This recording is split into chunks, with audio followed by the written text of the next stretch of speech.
This is your before and after story. Prepare for an incredible career in nursing. At Southeastern College, experience expert hands-on training. Learn real-world skills in our professional lab and simulated settings. And train for opportunities as a practical nurse, registered nurse, or career advancement with our RN to BSN program. At Southeastern College, your future is bright. Visit sec.edu to get started. Johnny Dollar. Well, here I am. I'm home. Huh? Who, I said I'm home from my vacation. Wow, great. Good for you. So, when are you going to come over and ask me to marry you? Oh, it's you. Well, I don't know. How about if I pop the question right now? Well, go ahead. Will you marry me, Paula? You bet your life. What, Paula? Who else? Why, you two-timing. This is Betty Lewis. Yeah, I know. Come clean with me, Johnny. Who's Paula? Oh, now, does it make any difference? Paula who, Johnny? Johnny? Oh, Smith, Jones, Brown, you pick one. You rascal. You were kidding me, weren't you? Weren't you kidding me? Oh, yeah, sure, I guess so. Oh, sure, honey. With this crazy business of mine getting slugged and shot at all the time, well, you know as well as I do it wouldn't be conducive to a happy married life. Not for either of us. Yes, I know, honey, but someday... Yeah, someday. Anyhow, I'm home again for my extended vacation, so... So, how about dinner and a show and a big night all around? I'd love it. Say 7 o'clock? Make it 6:30, and I'll have cocktails ready and waiting, right here at 11:325. Betty, my love, it's a deal. Good. I'll see you in exactly 7 hours and 31 minutes. On the nose. Bye, honey. Yeah. Well, let's see now. Yeah, honey. Huh? Don't give me that honey stuff. This is Randy Singer. Randy, how's the old New York Police Department these days? Johnny, I gotta see you. Okay, I'll run on down there first thing in the morning. No, I mean now, right now. Oh, well, now, look, Randy, I got a date tonight, important one. Yeah, and I gotta go out of town with the chief on a murder case. Leaving in a couple of hours. Maybe gone a week, maybe longer, so grab a train, will you? Well, if I could be sure of getting back here by early this evening. Back there in Hartford is where you should be, as quickly as possible. Huh? After I've talked to you. So if this timetable I have means anything, you can grab a train in about 20 minutes. Well, now, listen, Randy, I'll I have don't... the boys in the prowl car pick you up at Grand Central Station. Listen, will So you? grab your hat and come on. See you, Johnny. Randy!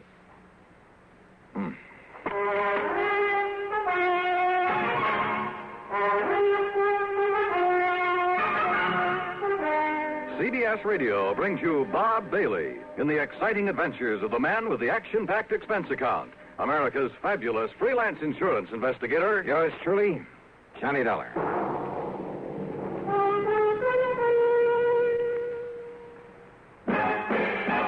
Are you smoking more now, but enjoying it less? Have a real cigarette, have a Camel. Are you missing the smoke, the nation like this? Have a real cigarette, have a Camel. Are you looking for flavor and mildness? Have a real cigarette, have a Camel. The best tobacco makes the very best smoke. Have a real cigarette, A real cigarette. a real cigarette, have a Camel. If you're smoking more today, but enjoying it less, try Camels. More people smoke Camels than any other cigarette. Any filter, any king, any regular. The Camel blend of caustic tobaccos has never been equaled for rich flavor and easygoing mildness. The best tobacco makes the best smoke. Have a real cigarette, A real cigarette. a real cigarette, have a Camel. And now, Act One of yours truly, Johnny Dollar.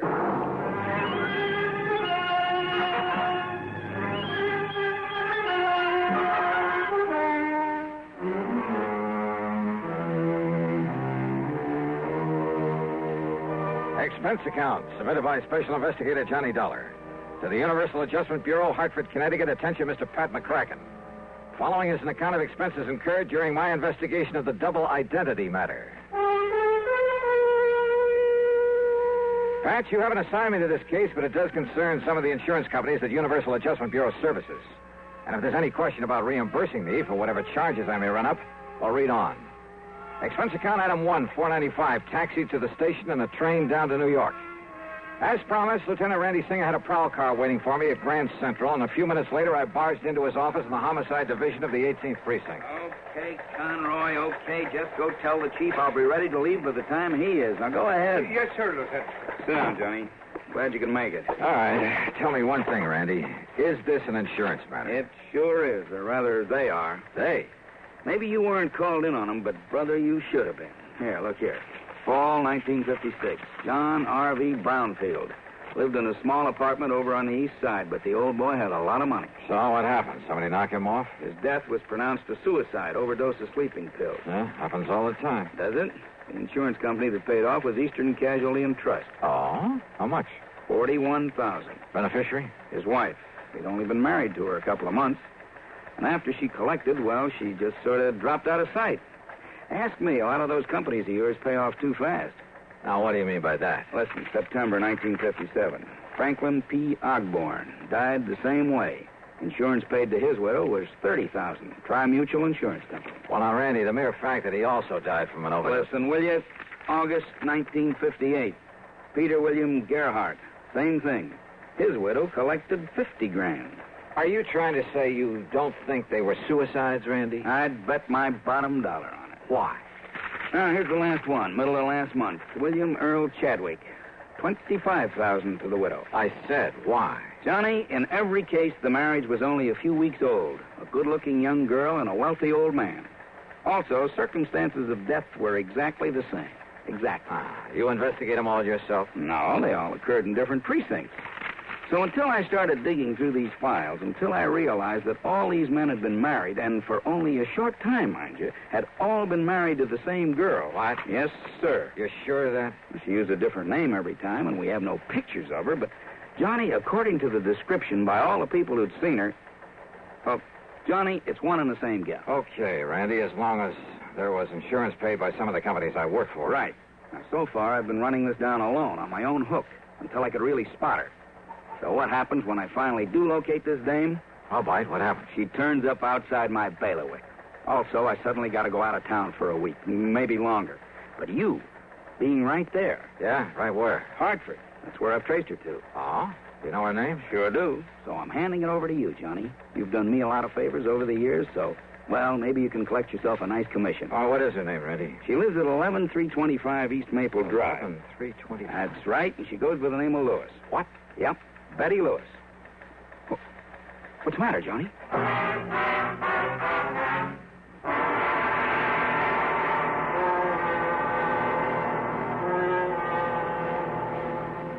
Act 2 of yours truly, Johnny Dollar, in a moment.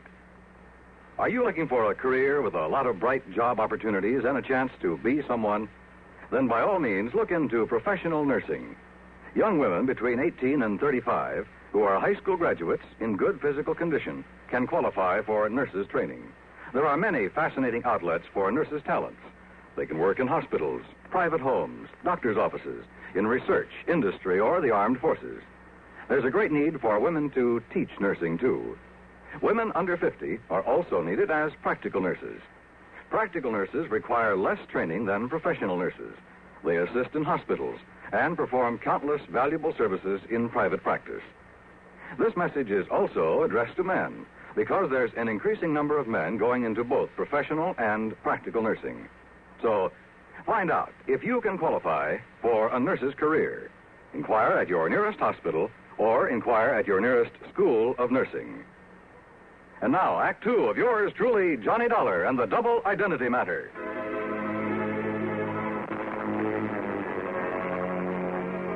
I went over the files on the so-called suicides word for word. I read and reread the descriptions of the widows. They all were the same. No question about it, the same girl had been married to each of the four victims, had been married to each of them only a very short time. Then after death, from an apparent overdose of sleeping pills, she had collected the insurance and quietly dropped out of sight. But Lieutenant Randy Singer, NYPD, had tracked her down and traced her to Hartford. And according to him, according to the description, she was Betty Lewis of 11325 East Maple Drive. Betty Lewis. The girl I knew and palled around with. The girl I had a date with that very night. The one girl in the world I almost took seriously. What is it, Johnny? Do you know her? You know this girl? Yeah.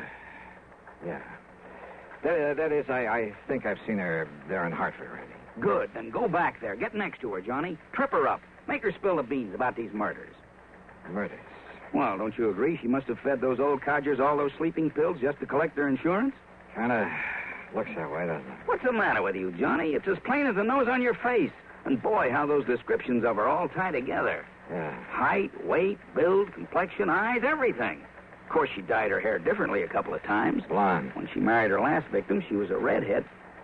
What'd you say? She's a blonde? She's a blonde now? Randy. Yeah? How'd you get onto her? It's a long story, Johnny, but somewhere along the line, I got suspicious about those sleeping pills. They were all the same, a special prescription. Are you listening to me, Johnny? Yeah, I'm listening. Well, then I found out that not one of those old men had been given a prescription for them. So to make a long story short, I finally ran down a kid working in a drugstore who'd been getting him to it. I see. But instead of nabbing him, that would have spread the alarm, you see. Johnny, I got real lucky. In the trash barrel where the kid lives, I found some letters for her, all written within the last month, telling him to start making some more of the stuff for her.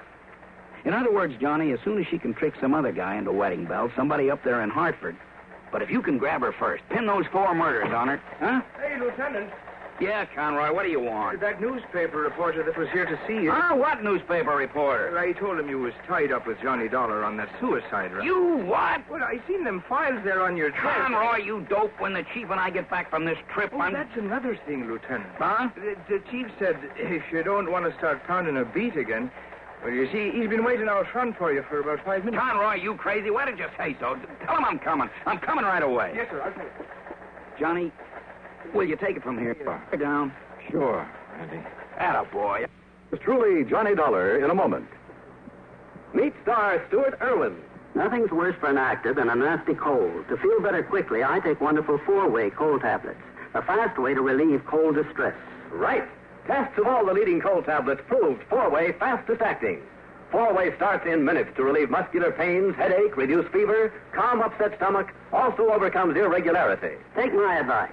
For your next cold, take 4-way cold tablets. The fast way to relieve those cold miseries. 4-way, only 29 cents. And now here's a word about another fine product of Grove Laboratories. To get rid of embarrassing dandruff in 3 minutes, change to Fitch Dandruff Remover Shampoo. 3 minutes with Fitch regularly is guaranteed to keep unsightly dandruff away forever.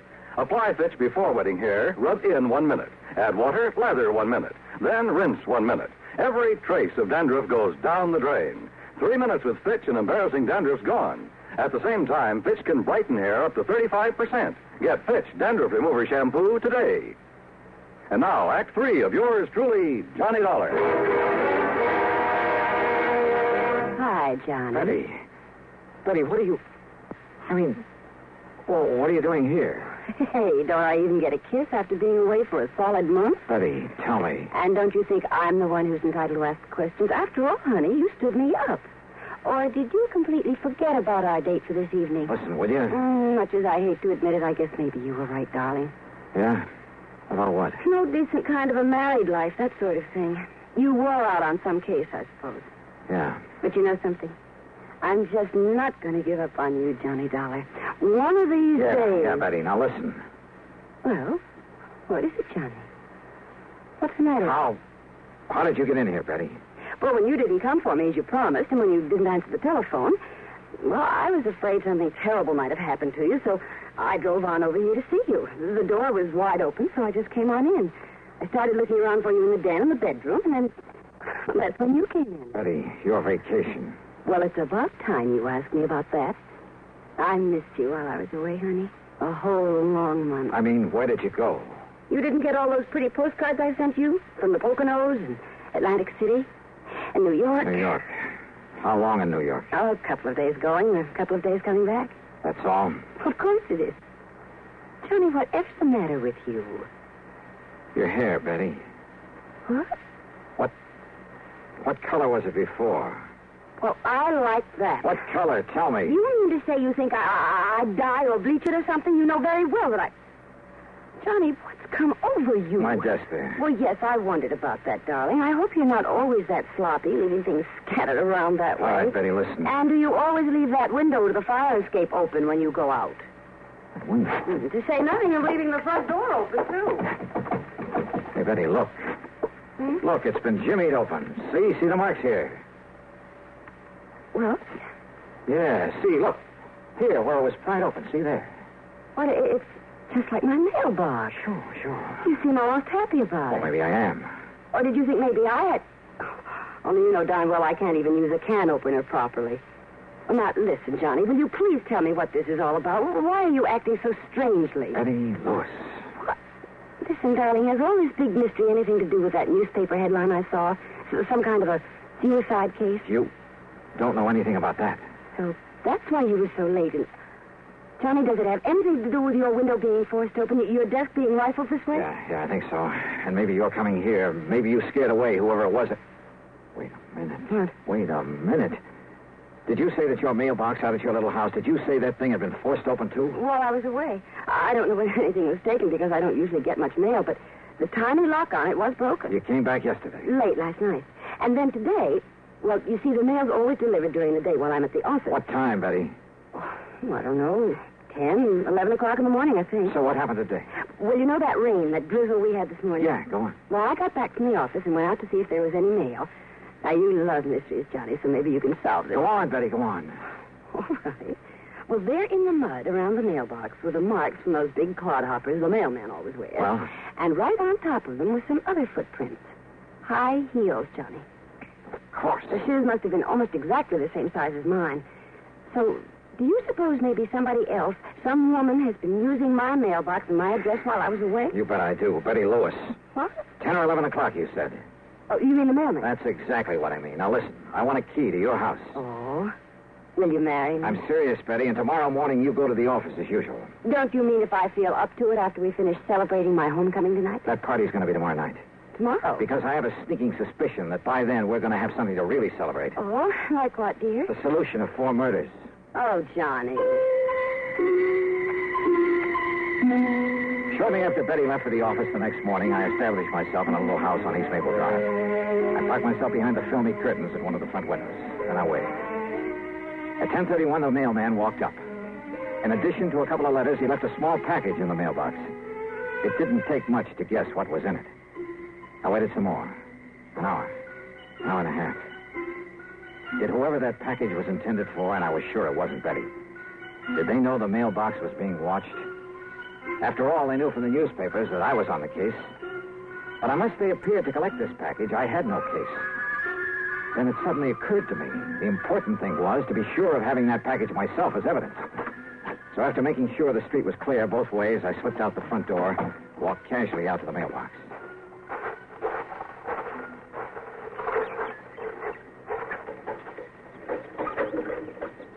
Uh-huh. Miss Betty Lewis, 11/3/20. What? Just a minute there, you.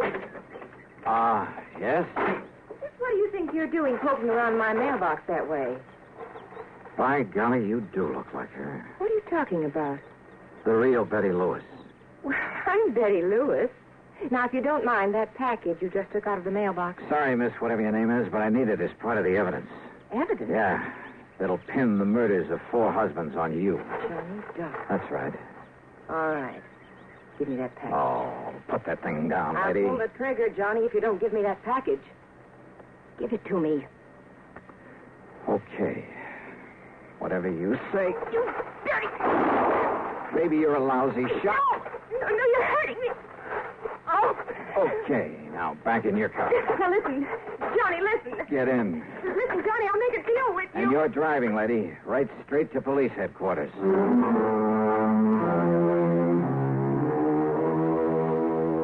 Sure, there's a lot more to be done, only by the police, both in Hartford and down in New York.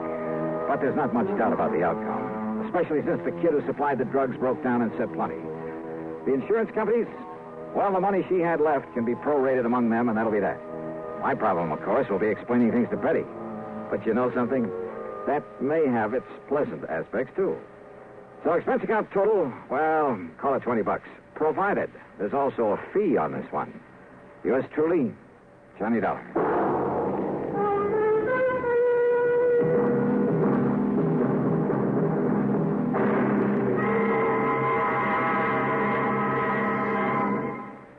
Our star will return in just a moment.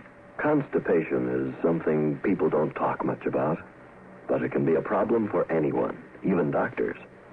And when constipation occurs, it's interesting to see just what doctors consider important about a laxative they might use or recommend. Now, a majority of the doctors we heard from had this to say.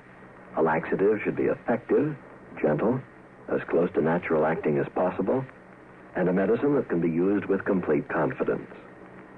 Well, pleasant-tasting chocolated X-Lax is effective. Overnight, it helps you toward your normal regularity. X-Lax is gentle. Next morning, it gives you the closest thing to natural action. And that's why many doctors and millions of people use X-Lax with complete confidence. X-Lax, the laxative that helps you toward your normal regularity gently, overnight. Is X-Lax in your medicine cabinet? Now, here is our star to tell you about next week's story. Next week, the wildest bunch of crooks I ever tangled with. Join us, won't you? Yours truly, Johnny Dollar.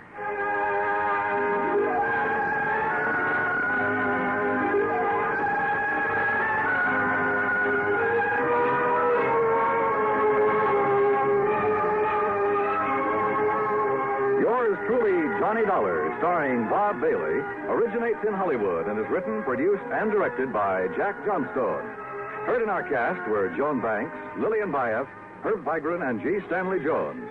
Be sure to join us next week, same time and station, for another exciting story of yours truly, Johnny Dollar. This is Dan Cubberly speaking.